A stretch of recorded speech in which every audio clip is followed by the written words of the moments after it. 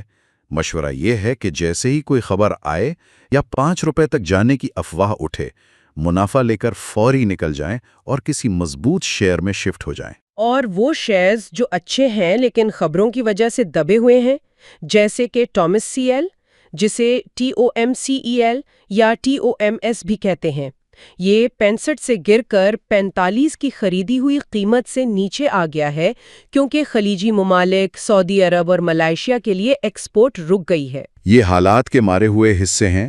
Thomas CL share اچھا ہے، اسے ہولڈ کریں۔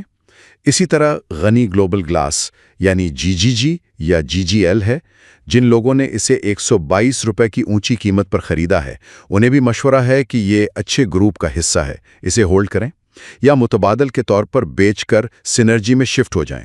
ویوز کے بارے میں بھی بتایا گیا ہے جسے ₹181 پر بک بلڈنگ میں لیا گیا تھا، اور غنی گلاس یعنی BGL کی بھی بات ہے اور ساتھ ہی ٹیلی کارٹ کا بھی ذکر ہے۔ ویوز کے معاملات رکے ہوئے ہیں، صبر سے انتظار کرنا پڑے گا۔